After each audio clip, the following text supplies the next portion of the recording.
guys. Hello. Hey. Welcome to this week's episode of the 13th Floor Podcast. I'm Cece. I'm Alex. I'm James. And I think this is our 13th episode this season. Yeah. Ooh. Wow. That means it's definitely the spookiest one, right? Mm-hmm. It means it's going to be a little bit different, but also incredibly fun. You saying it's going to keep it strange? We're going to keep it strange. We've never done this before, but we're going to call this our salad bowl episode. You know, everybody's making those, like, candy salads on social media. Yes. Oh, wow. Yeah, they sound... Oof. They make me upset a little bit, because I'm just like, oh, man. If I know, like, I know I wouldn't want to eat this stuff, but if you put a little bowl full of, sour gummies in front of me, I'm going to eat them. Mm-hmm. And then I'm going to feel so guilty afterwards. I would feel terrible. But you know what? You're not going to feel guilty after you listen to this episode, because we're each coming to the table with just a topic that we find interesting. That's right. So, right. You could say that since it's, it's a little bit of everything, it's not just a salad bowl. This is a tossed salad.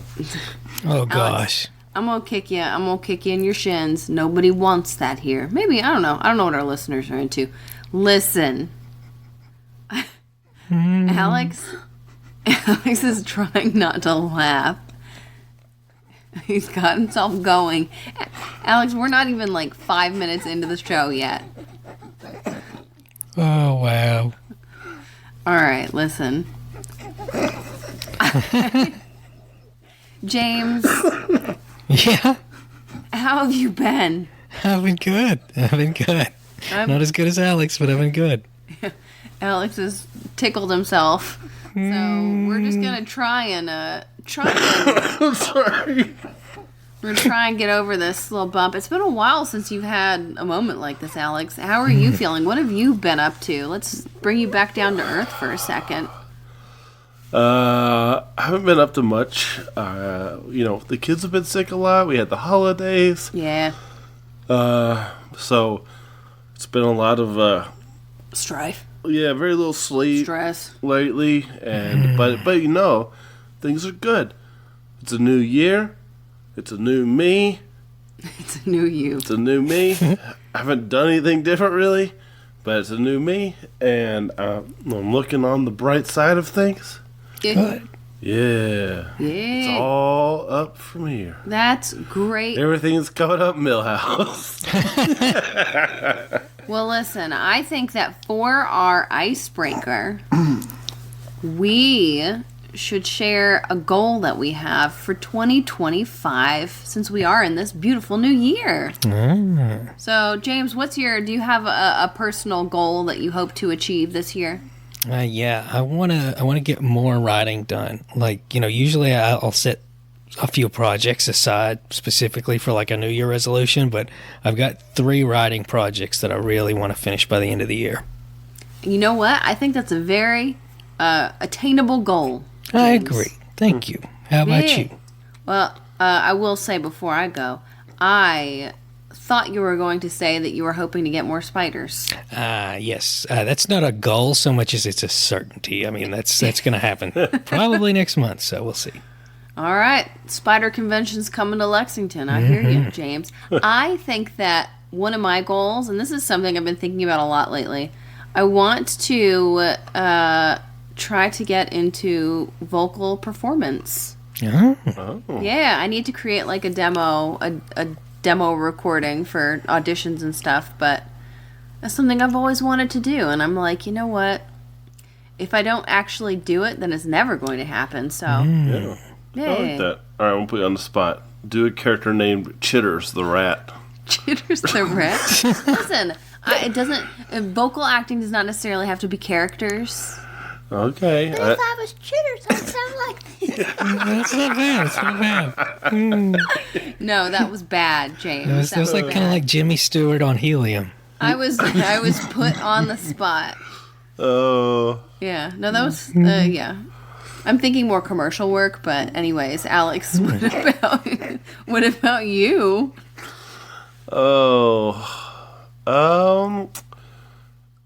Lose a little weight.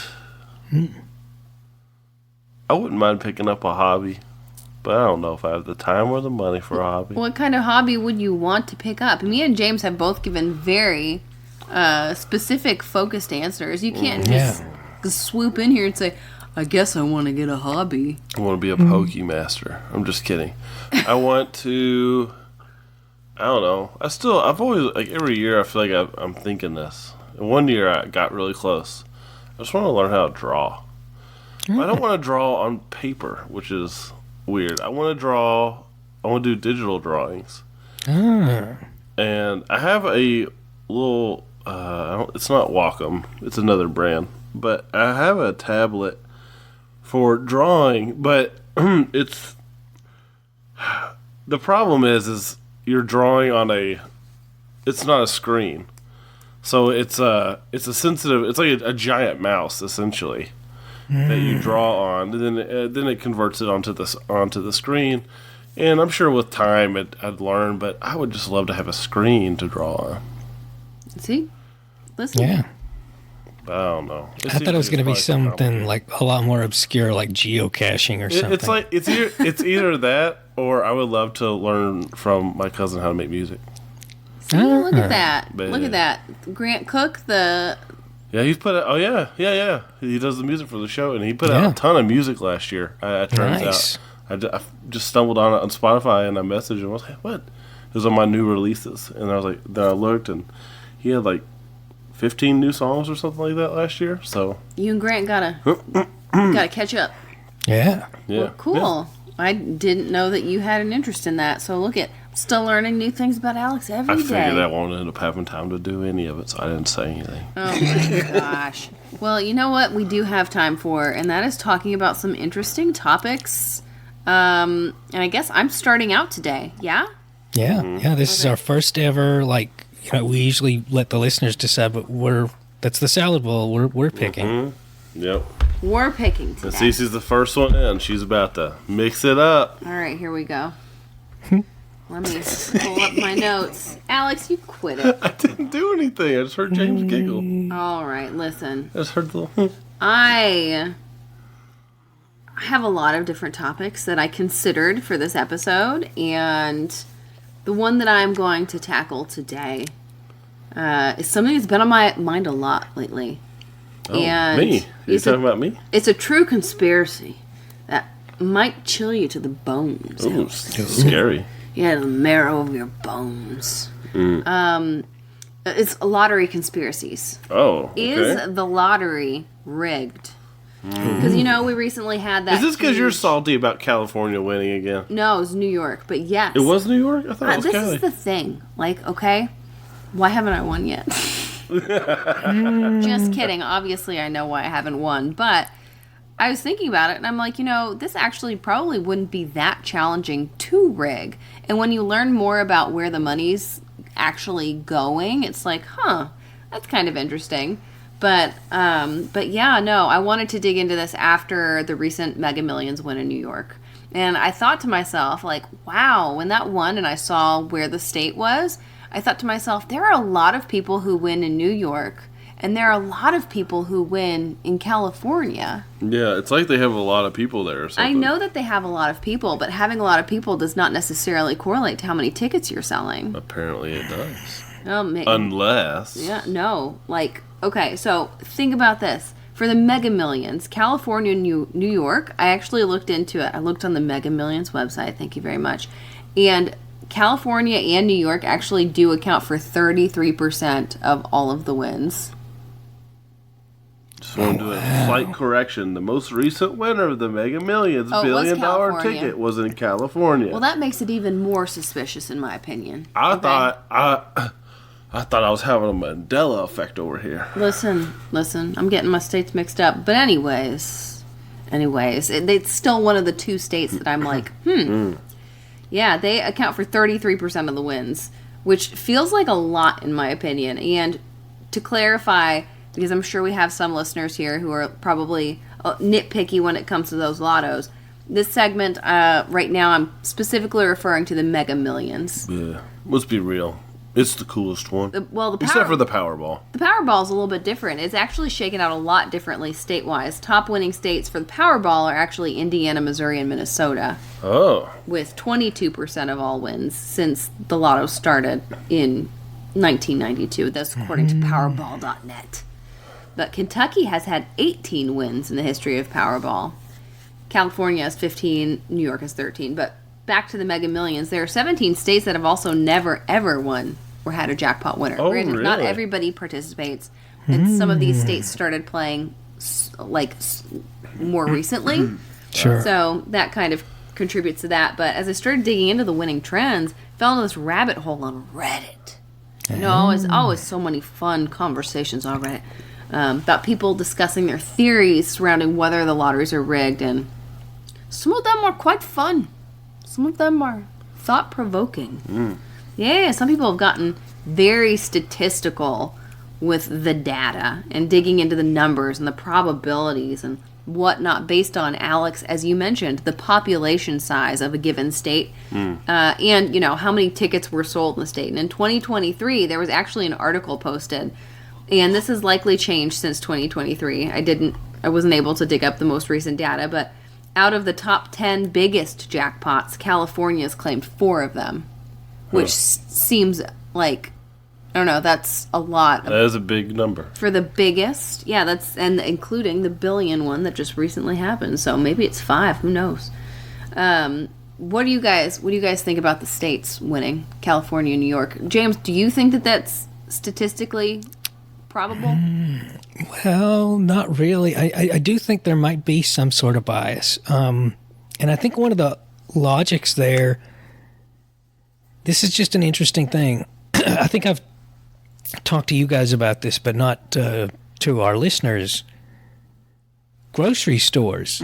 Like, if you live in a non-urban area, you are getting worse quality food, period. That is a fact. They send the best stuff, produce, and even processed food to urban areas. So I can totally see some group of people seeing a financial incentive, like the state, because you got to pay taxes on those winnings, maybe sweetening the deal with the lottery commission or whoever flipping does it. Yeah. Well, and speaking of taxes, when you do win, you do get taxed into oblivion. The IRS takes about a quarter of your winnings. And that's, you know, I think that the highest is like 37.5% is what they could take. So, like, at the end of the year, even though you only got 25% or 24% tax off of it right now, you could get taxed more when tax season actually rolls around. And then you also have to pile on top of that your state and local government probably has taxes. So there's actually a pretty big incentive for maybe specific places to have winners. But I was looking, like, in 2024, the IRS would have been able to claim $444 million from I think his Mega Millions winners. Wow. Just based upon how much. And that's a lot of money. That's not a little bit of money. So it's, I don't know. Whenever there's money in the mix, there's always a possibility that something is going to be. I will say, like, 1 out of every 8 Americans lives in California or something like that. So, you know, there's a little bit of, what would you call it, bias there inherently. Not bias, probability. Yes, there is some probability there, but I don't know. You know, I'm wondering, like, it would probably be pretty easy to kind of put your finger on the scale when it comes to this. I never would have guessed this would be your topic. I just picture Cece, like, feverishly doing scratch-offs or something. Yeah, exactly. Maybe we had somebody give us a scratch-off, and I did win $20 over the Christmas season. Well, you know, the science is settled. You should play the lottery more often. I got to do it. Then that's just math. That's something that a lot of people who have won, I can't remember the name of it, but there's a phenomenon where people get close to winning, like almost winning. We got 4 out of 5 numbers. Then they're like, oh, I was so close, and they continue to buy. Oh, yeah, it's the gambler's fallacy. Yeah, exactly. But yeah, like, when I'm thinking about would it be challenging to rig, another thing that a lot of people were talking about in these Reddit threads were the live drawings. I'm going to say that in quotes, the live drawings that are on TV where they have, like, the big glass ball with all the numbers and they're shooting around and they come down the little pipe. It is fun, but I was watching some of the recorded versions. But when they show it live and broadcast it live, they zoom in on the where the balls fall out. So that could very easily be edited, and no one would ever know. Like, no one would ever know. I noticed the balls that come out, they're attached to string. So if you look really closely. Well, in one that I watched, the announcer actually was able to say the number of the Mega Millions ball before it actually fell and like landed where you could actually see what the number was. And I'm like, there must be. I bet you anything, it's like suspended somewhere above. So I don't know. I wouldn't. I would take that with a grain of salt. But I did stop and think to myself, man, he knew that was 19 before I could even read it. So I don't know. I could see why people might think that this would be rigged. And some people think that the lottery is a money laundering scam. Some people have actually quoted George Orwell's 1984, because there's a quote that he left in his book about the lottery, and about how some people, I guess in the book, think that the winners are actually imaginary people and that they never actually get paid out. It's just the government collecting, $2 ticket prizes from all of these people and then taking all of it to do whatever it is that they want. Who knows? But the most fun theory, I thought this one was really fun, is that some people suggested that the lottery is actually just a scheme to catch time travelers. And if you know the numbers to win, there's a possibility that maybe you're actually from the future. Oh. Makes sense. I thought, you know what? That's something I never in a million years would have thought about. But I like the idea. Yeah, we just need to figure out how to go into how to time travel. Yeah. Would they catch us, or would Yes, you be they would, savvy because about you're it? about to fall into their trap. Or maybe you are. Babe. Oh. Yeah. And then I came across this claim that in a lot of threads that Jeffrey Epstein actually won the lottery at one point. What? I could not find any concrete evidence that this is actually true, but they say that he won through one of his business ventures in 2008 in Oklahoma, but I have no idea. Really? Don't quote me on that, but a lot of people were talking about it, and they're like, that's why I think it's rigged, because specific wealthy people always win. And I'm just like, oh man, I can't tell you if any of these people are wealthy. I see their names on the website if they haven't remained anonymous. If you won, would you want to remain anonymous, or would you put your name out there? No, anonymous. 100% anonymous. Yeah, are you kidding? But my new security team would take care of anybody that bothered me anyway, so it doesn't matter. I'm just amazed that there are some people who come out and are like, "Yep, this is my name.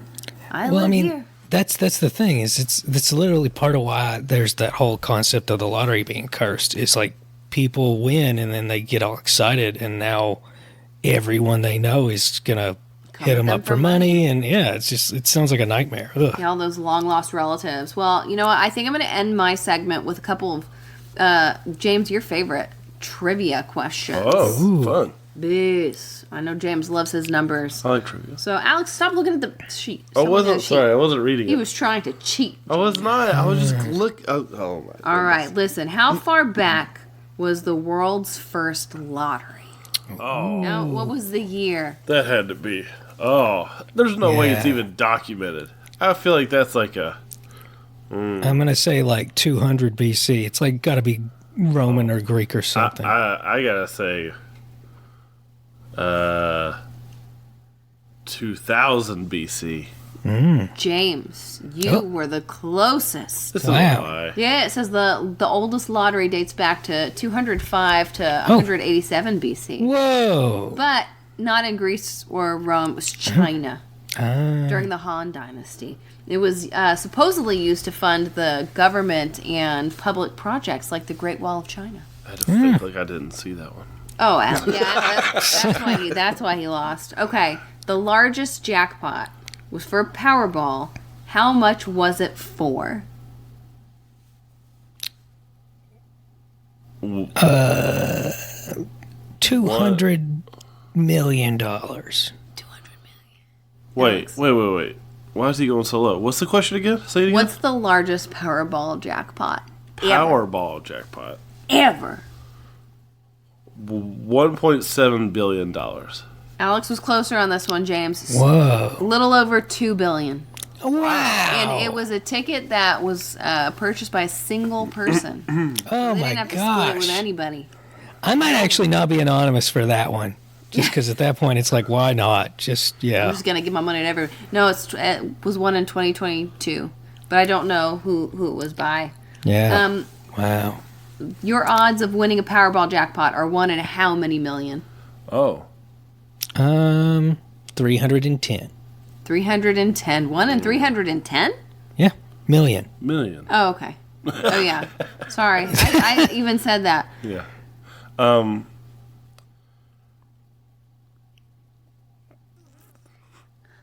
311.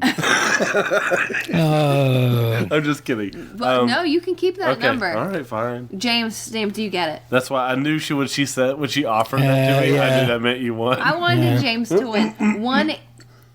Hang on. All right. I wanted James to win. Is 1 in 292.2 million are your odds of winning. not You that bad. actually, supposedly, have better chance of being struck by lightning not once but twice in your lifetime than winning the lottery. Yep. That sounds like my luck right there. It's terrible. It's terrible. What's you guys' favorite lottery? Whatever has the biggest jackpot. I really don't have any. I only have a soft spot for Powerball because I remember watching it. I remember watching it too. I have a very fond memory of my parents having a ticket and hoping, and we watched it live in our living room, my childhood home. Yes. But you know what is not so nice? Those Powerball lottery curses that you mentioned ago. Curses. Yes. Oh, no. See, that's why my favorite lottery is the Shirley Jackson lottery. Why? What's this? That's a little joke for all the listeners. Don't worry about it. Oh, Okay. Oh, all right. We'll look it up, see if it's appropriate. Oh my god. Sorta. Well, listen, some winners that have experienced the lottery curse, they win and then their life just turns to shambles. But I found one famous case of a winner named Abraham Shakespeare. Have you ever heard of Abraham Shakespeare? That's a cool name, but no. It is a cool name. He won $30 million in Florida in 2006, and this woman came into his life. Surprise, surprise. Downright Shakespearean here. Yeah, that money came. That woman came. Her name was Dottie Phelps. She comes along and she's like, "Oh, let me help you manage your money." And he's like, "Okay, sure." What's she do? She steals it and then she murders him. Oh. Yeah, it's bad. Bad news bears.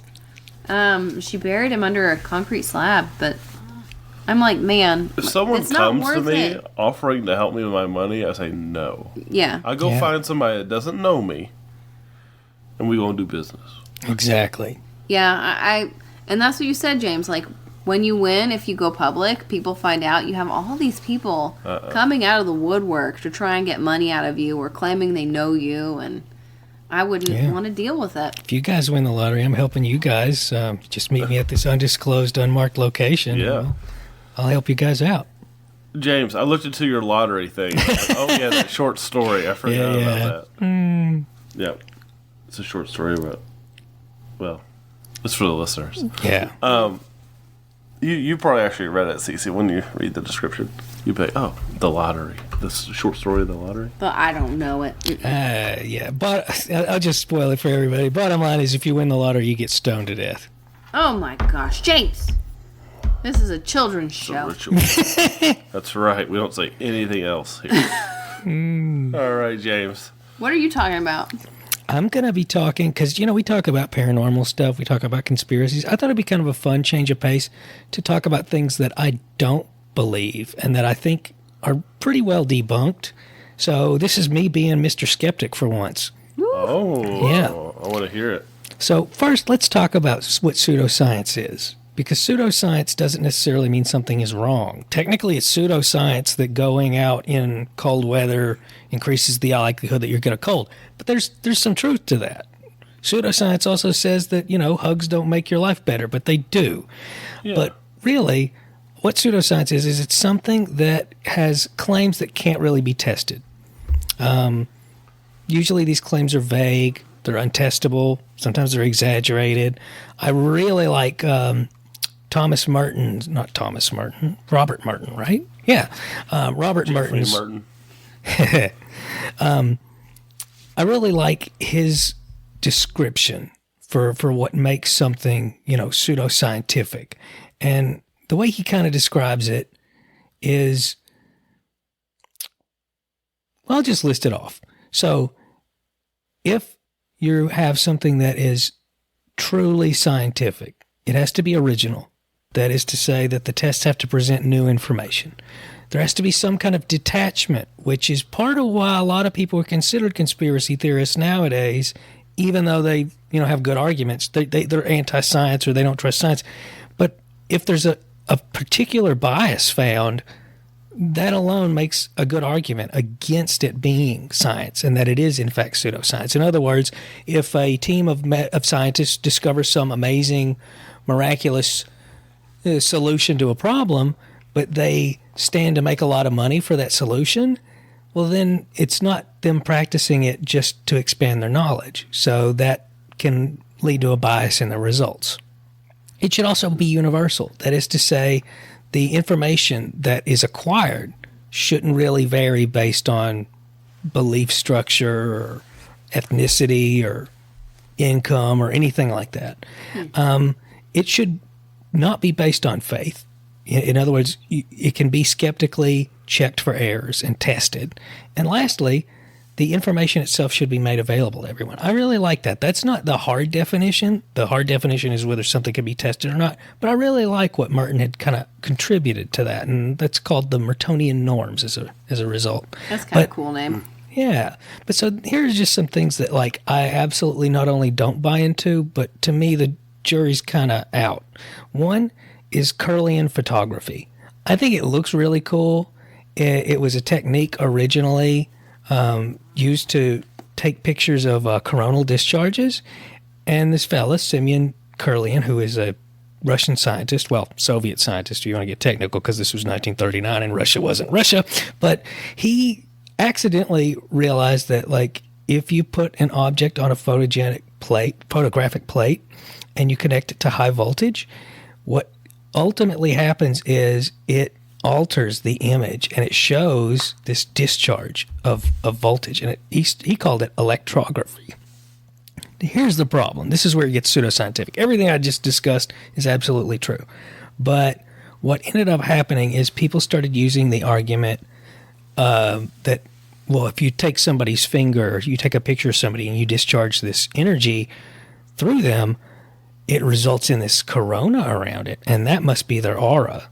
And it's like, we're literally running a voltage through something. It's not, there's nothing paraphysical about it.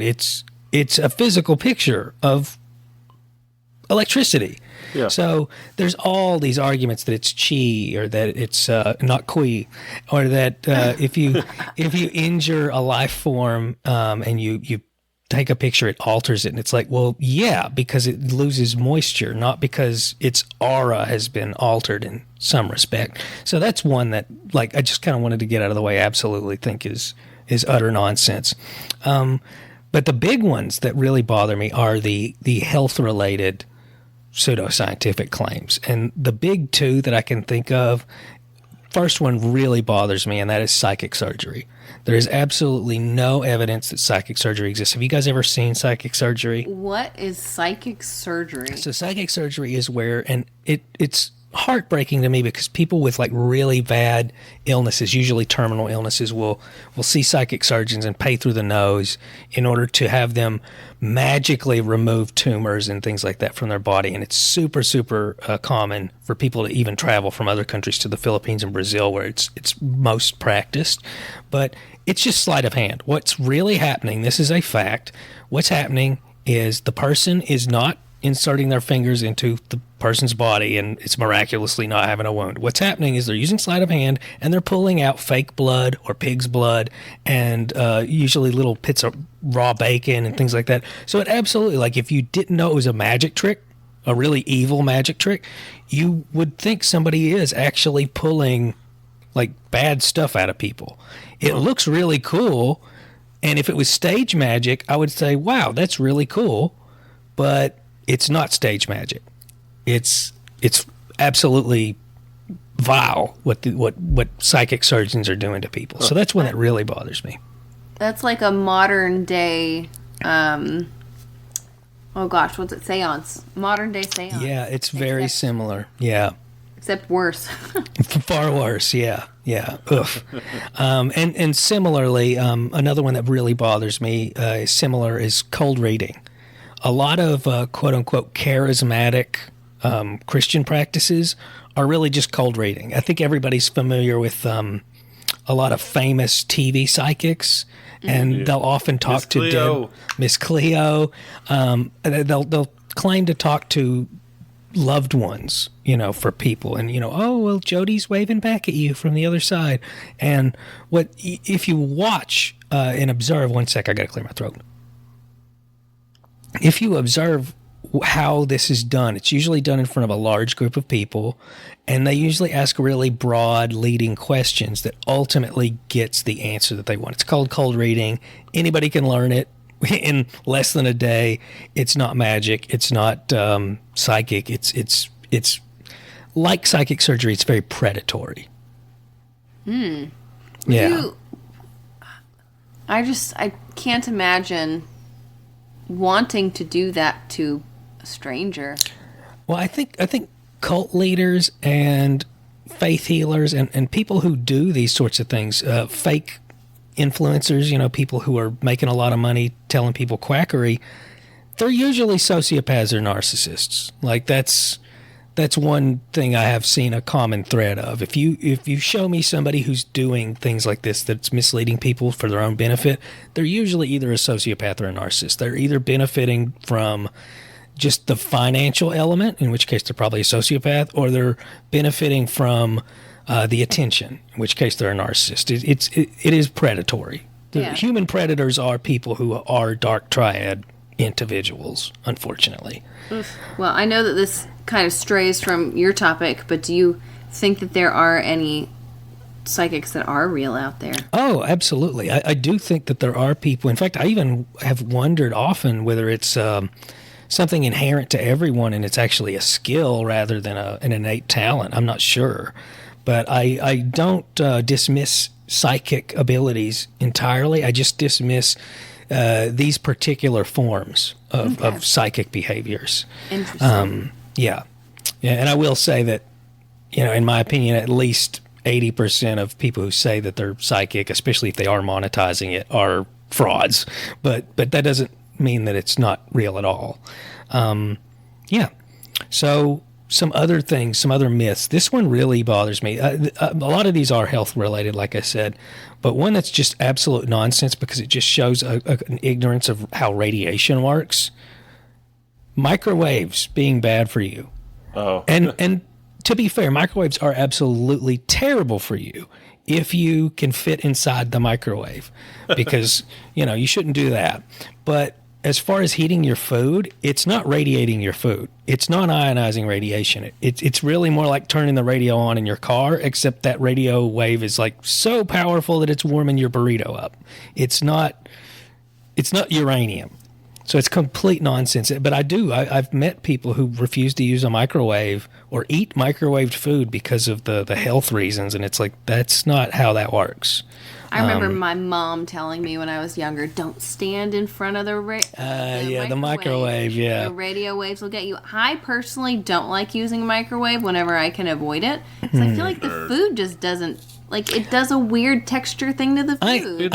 I totally agree with that. And I will say there is a vein of truth to this, which is if you microwave plastic containers or styrofoam containers, you're absolutely, you're going to be getting microplastics and chemicals in your food. That much is true. And I think one of the big ones is detoxing, which also a vein of truth to it. There are toxic compounds in certain foods, and you should be mindful of what you eat.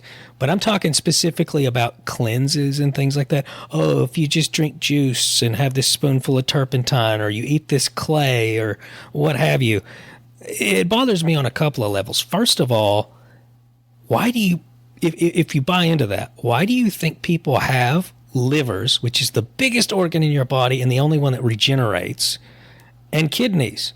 Like, why do we have them? And the reason why we have them is because they detox our body. That's literally the point. That's why they're there. This idea that people need cleanses or enemas or eating clay. And what's really frustrating about those is a lot of times these influencers, who again, a lot of them are bad actors, they're pointing out like, well, if you eat this clay, you'll see parasites in your stool or whatever. And it's like, that's been tested numerous times. You know what's in people's stool when they eat clay? Clay. And clay kind of, sort of, because everybody knows how clouds, can look like a fish. Turns out clay passing through somebody can kind of resemble scary things. So it does bother me. And one of the reasons why it bothers me is I am skeptical of a lot of mainstream science whenever money does change hands. And I hate being in a conversation where I show that skepticism and then somebody agrees with me and immediately goes into a big ramble about, that's why I drink prune juice 3 days out of the week to get rid of the parasites. And it's kind of like, it makes my perspective look bad and pseudoscientific because I'm being skeptical of an established mode of determining things just on the grounds that there's an implicit bias whenever there's a financial incentive. Yeah. I think that there are definitely some detoxes out there that are like wonkadoo. Like, I don't like eating clay. I don't understand that one. Granted, I have not dug into it quite as much. I think that for me, when it comes to detoxes, it's more so about, because if you try to detox but your lymphatic system is clogged up, you're just going to cause more trouble for yourself. But for me, I think it's more so about resetting your taste buds. Yeah. If that makes sense. I think fasting is great for people if they can, manage it. Things like that. And I think it's good to be mindful of what you eat and to eat things that are good and do clean out your body, which is a nice way of saying eat a lot of fiber. But barring that, and this is a little off topic, but it's really good for your lymph system? What? A trampoline. That's not a joke. Trampolines. I've actually heard that, yes. Yeah, because unlike our circulatory system, there's no pump for the lymph. And so jumping around and doing things that are active is really good for that. So that's another thing. People talk about their lymphatic system being clogged, and it's like, well, movement, literally activating that skeletal muscle is the best way to get that to start functioning better.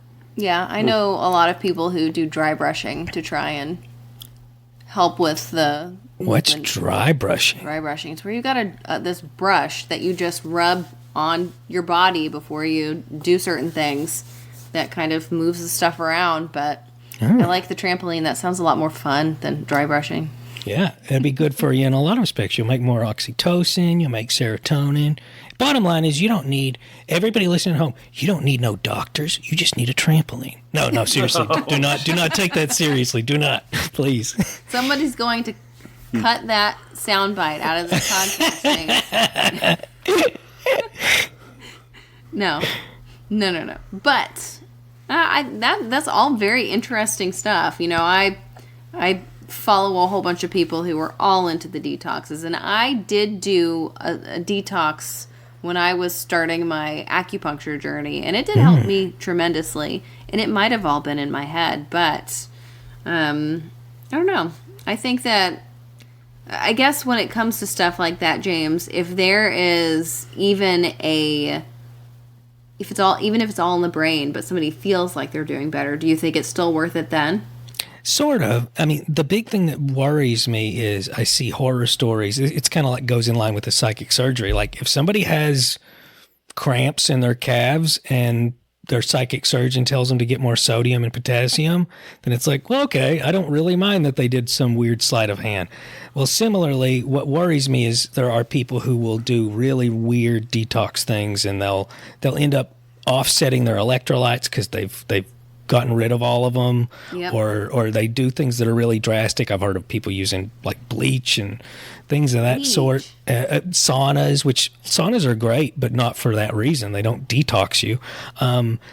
Just things that are dangerous for people, and that's what worries me is the minute you're trying to get rid of toxins, something that your liver and your kidneys naturally do, and you're running the risk of water intoxication or just getting off balance because you're drinking soy sauce and getting too much sodium, or you're eroding your teeth from vinegar.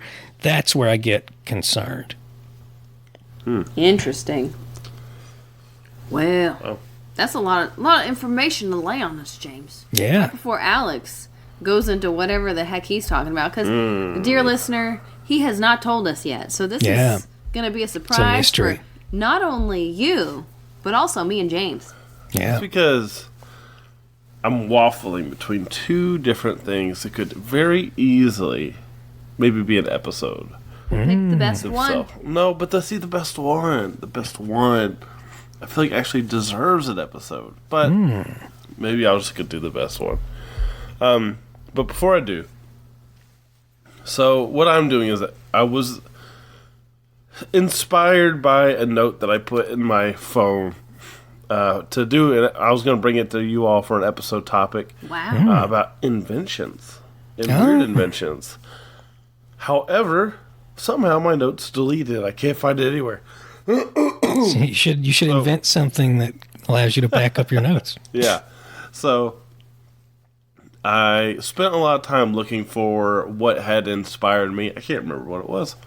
And so I looked around. I found an awesome Japanese cultural, I guess, phenomenon that they have over there. It's pretty fun. It's called Chindagu. Okay. And it's this art of inventing unuseless, in their words, unuseless gadgets. And so what they do is they make these contraptions that are usually more cumbersome and or even absurd than it would ever be for And you'd ever need it. practical. Something like, a butter stick. Now, it's not what you think. It's a stick of butter, but it's been jammed into a glue container, so for easy application to your corn.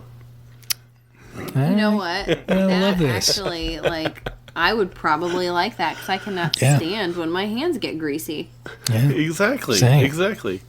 Now, another one that I liked was the hay fever hat. This is a hat with a roll of toilet paper that is attached so that as soon as you need a tissue, you have it right there. Now, you look a little silly, but it's practical as well. They should make those for children, but they would just go through it so fast. Yeah, they would. Now, the one that I saw that would actually be probably pretty useful in Japan, probably even more so in New York City, the train nap cap. I would never sleep on a train. Well, with this, you might look a little more ready to combat anyone around you. Or at least they're not going to think you're sleeping quite as much, because this awesome hat has suction cups on the back, so you can just stick it to the window or the wall behind you, and it's going to keep your head upright. Oh, okay. You're in an upright position. So it doesn't look like you're sleeping. Exactly. You just paint some eyes on the back of your eyelids, Okay. and you're good. Or you just wear a hat.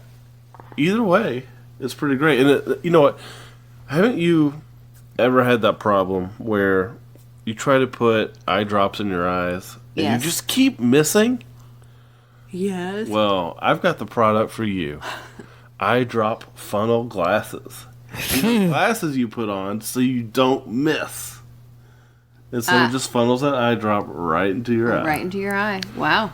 I love this. It's so whimsical. Isn't it? So, here's one you might like, Cease. The duster slippers for cats. So you just put slippers on your cats, and they have this small broom and dustpan on them. So it turns their natural behavior into a cleaning activity. It's a great way to torture your cat. Yeah. Well, your cat would kick that thing right off. Are you kidding me? Now, in the thing that I read, it says it's charming, but it's not really that efficient. Yeah, I wouldn't think so. And how would the cat sweep the stuff up and then put it into the dustpan? It's true. Yeah. I don't know. It's I don't just know. a little outfit for your cat to wear. You take a funny picture, there you go. Now here, I think this is actually a good idea. Okay. The camera umbrella. What's the camera umbrella? It's a little tiny umbrella for your camera, so that you can take pictures in any weather, and it keeps your camera dry. I would actually like that. I would like that one. Yeah. So there's actually a lot of these that they do, that are a lot of fun. I mean, we need this for when we go to ramen. The noodle splash guard. It's just a shield you wear on your face to prevent hot noodle broth from splashing you while you're slurping noodles. Makes me hungry. Yeah. But while I was looking at those, I found another item that I really thought was really cool. Now, I guess, guys, do you, in the future, I'm live on the podcast, do you all want to do a topic of World War II interesting inventions? Sure. Or war inventions. Maybe we could do that. War inventions. It seems so dark. Oh, I'm not opposed. There's so many whimsical inventions too that came from war. Yeah, Exactly. yeah. One of you listeners out there, request this one because I want to talk about it. Yeah, I've got one on here. I'll go ahead and tell everybody what it is, and they can think about it. Yeah. Okay. The inflatable dummy tank. What's that? That's what it is. We'll know on our next episode where we do World War II inventions. Hey, listener, you have to request this so that in our next season of the show, we can Do we cover. really have to wait that long? Oh, man. Yes. Sorry, babe. Man. Okay, well, in that It's case... a fun teaser though. Yeah. Yeah, I like that. I thought you all would like a little... That was fun. So I have a question about the Chindagu? Chindagu. Is it like a convention where everybody comes together and gets to Ooh. show off their Let's look it up. unuseless? Well, there was, I'm sure it there is, was because one it's- guy in particular, Kenji Kawakami. That dude is the king of all that stuff. I think he actually came up with the selfie stick like as Chindogu, and people were like, "Wow, this is actually great." Listen. Somebody Selfie did. stick. Yeah, selfie stick was very useful invention. Let's see. Unfortunately. Yeah, it's true. Remember when those first came out? They were getting so mad at tourists for those things, and like all these people died because they were doing stupid stuff with their Yeah, it's true. selfie sticks. Yeah. So, from what I could tell, there are Chindogu expeditions, but there's no large scale like Chindogu Con. Now there are international Chindogu societies, and they do have workshops and I guess cultural festivals. They're pretty prominent. They have a pretty prominent presence at cultural festivals. James, you work for the invention, or you work with, I'm not sure, Yeah. the inventors group. Yeah. You ever come across any cool kind of Chindagu-like inventions? A few, yes. I mean, none that I can disclose, but yeah, some of them where it's like, yeah. Thankfully, more often than not, it's good stuff though. I like the well, cool. One of my favorite of the inventions, though, because it sounds like when you say it out loud, it sounds great. The solar powered flashlight. Oh, that's It sounds clever. great, except for the problem is when you need it most is when you can't. Right. Yeah, you can't use it. Ay, caramba. So yeah, it's great for when when Jason Voorhees starts to chase you, but not Yeah. for the entire time. Man, that actually reminds me when we did our Inventor live stream. I mentioned that there was a guy who we were talking about kind of like legalese and how people can phrase things and be considered legit. There was a guy who used to sell, I kid you not, a solar powered drying machine, like clothes dryer, and people would send money through the mail, and he would send it to them. And they would sue him because it was just clothespins in a line, because that's exactly what a solar-powered laundry dryer is. But because he never stepped out of line legally with his description, they couldn't sue him He was successfully. fine. Yeah. Wow. Wow, That would never fly nowadays. Nope. Nope. that's amazing. Now, here's another invention that is actually being used in China: Okay.